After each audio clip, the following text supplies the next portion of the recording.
Dubai script.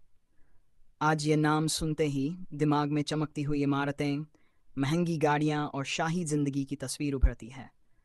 लेकिन क्या आप जानते हैं कि जिस दुबई को आज दुनिया का सबसे लग्जरी शहर कहा जाता है, वहाँ कभी सिर्फ रेत ही रेत थी। न कोई ऊंची इमारत, न कोई चमक धमक, बस एक शांत रेगिस्तान और कुछ छोटे छोटे कबीले। 1960 के दशक से पहले दुबई की अर्थव्यवस्था मुख्य रूप से मछली पकड़ने और मोती के व्यापार पर निर्भर थी। लोग बेहद साधारण जीवन जीते थे। लेकिन फिर हुआ एक ऐसा बदलाव जिसने इतिहास ही बदल दिया। तेल की खोज। तेल ने दुबई को पैसा दिया, लेकिन असली खेल यहाँ से शुरू हुआ। दुबई के शासकों, खासकर शेख रशीद बिन सईद अल मखतूम ने एक ऐसा फैसला लिया जो आज भी दुनिया के लिए एक उदाहरण है। उन्होंने सिर्फ तेल पर निर्भर रहने के बजाय दुबई को एक ग्लोबल बिजनेस हब बनाने की योजना बनाई। यहीं से शुरू हुई दुबई की असली राजनीति। एक ऐसा सिस्टम जहां फैसले तेजी से लिए जाते हैं, जहां विकास सबसे बड़ी प्राथमिकता है और जहां भविष्य को पहले ही देख लिया जाता है। धीरे धीरे दुबई ने खुद को बदलना शुरू किया। दुनिया भर से निवेश आने लगा, बड़े बड़े प्रोजेक्ट शुरू हुए और देखते ही देखते एक ऐसा शहर बन गया जहां हर चीज वर्ल्ड क्लास हो गई। आज दुबई में खड़ी बुर्ज खलीफा सिर्फ एक इमारत नहीं है, बल्कि यह उस सोच का प्रतीक है जिसने नामुमकिन को मुमकिन बना दिया। जहां कभी ऊंट चलते थे, आज वहां सुपर कार्स दौड़ती हैं। जहां कभी छोटे घर थे, आज वहां दुनिया के सबसे महंगे होटल और मॉल हैं। लेकिन हर चमक के पीछे कुछ सच्चाइयां भी छिपी होती हैं, और यही दुबई की कहानी को और भी दिलचस्प और रहस्यमय बनाता है। दुबई की सबसे बड़ी चुनौती है पानी और पर्यावरण। रेगिस्तान में बसे इस शहर को हर दिन लाखों लीटर पानी की ज़रूरत होती है, जिसे समुद्र के पानी को साफ करके पूरा किया जाता है।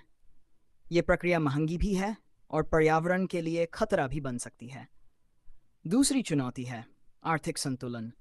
तेल के बाद दुबई ने खुद को टूरिज्म और बिजनेस पर निर्भर बना लिया है, लेकिन अगर कभी दुनिया में आर्थिक मंदी आती है तो इसका असर सीधे दुबई पर पड़ सकता है। तीसरी और सबसे कम चर्चा होने वाली बात, मजदूरों की जिंदगी। दुबई की ऊंची ऊंची इमारतों के पीछे लाखों प्रवासी मजदूरों की मेहनत छिपी है, जिनकी जिंदगी उतनी चमकदार नहीं है जितनी यह शहर दिखता है। अब सवाल यह है, दुबई का भविष्य क्या है? दुबई अब सिर्फ एक शहर नहीं, बल्कि एक एक्सपेरिमेंट बन चुका है। एक ऐसा एक्सपेरिमेंट जिसमें इंसान प्रकृति को चुनौती देकर एक नया संसार बना रहा है। आने वाले समय में दुबई एआई, रोबोटिक्स और फ्यूचरिस्टिक टेक्नोलॉजी में दुनिया को लीड करना चाहता है। यहाँ तक कि दुबई ने मार्स, मंगल ग्रह पर शहर बसाने तक की योजना बना ली है। लेकिन असली मिस्ट्री यही है, क्या दुबई हमेशा ऐसे ही चमकता रहेगा, या फिर ये तेजी से बना सपना कभी हकीकत की दीवारों से टकराएगा? दुबई की कहानी हमें यह सिखाती है कि अगर सोच बड़ी हो तो रेत में भी सोना उगाया जा सकता है। लेकिन ये भी याद दिलाती है कि हर ऊंचाई के साथ एक जोखिम भी आता है। तो ये थी दुबई की असली कहानी, तेल, पैसा और सपनों का शहर। एक ऐसा शहर जो आज भी बन रहा है, बदल रहा है, और शायद आने वाले समय में हमें और भी चौंकाने वाला है। अगर आप भी दुबई की चमक धमक को अपनी आंखों से देखना चाहते हैं तो सवाल आता है, वहाँ कैसे जाएं और कितना खर्च आएगा? सबसे पहले बात करते हैं भारत से दुबई जाने की। भारत से दुबई जाने के लिए आपको एक वैध पासपोर्ट और वीज़ा की ज़रूरत होती है। दुबई का पर्यटक वीज़ा आप आसानी से ऑनलाइन आवेदन करके या किसी यात्रा एजेंट के माध्यम से बनवा सकते हैं। आमतौर पर 14 दिन या 30 दिन का वीज़ा मिल जाता है। अब बात करते हैं खर्च की। अगर आप एक सप्ताह के लिए दुबई घूमने का विचार बना रहे हैं तो आपका कुल खर्च लगभग: हवाई यात्रा 20,000 से 35,000 रुपये, होटल साधारण 2,000 से 5,000 रुपये प्रति रात, भोजन 800 से 1,500 रुपये प्रतिदिन, यात्रा और घूमना 10,000 से 20,000 रुपये, यानी एक सप्ताह में लगभग 60,000 से 1 लाख रुपये में अच्छा भ्रमण हो सकता है। लेकिन अगर आप शाही अनुभव चाहते हैं तो खर्च इससे काफ़ी ज़्यादा भी हो सकता है, क्योंकि दुबई अपनी शाही जीवन शैली के लिए जाना जाता है। अब बात करते हैं उन लोगों की जो दुबई काम के लिए जाना चाहते हैं। दुबई में काम पाने के लिए सबसे ज़रूरी है कौशल और सही प्रक्रिया।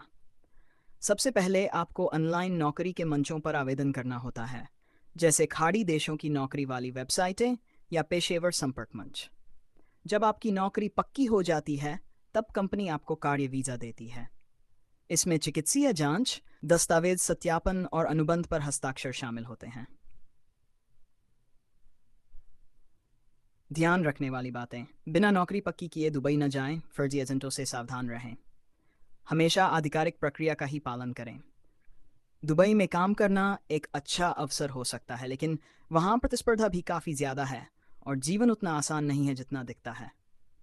अगर आपको ये वीडियो पसंद आया हो तो चैनल को सब्सक्राइब ज़रूर करें, इस वीडियो को लाइक करें और अपने दोस्तों के साथ शेयर करना ना भूलें।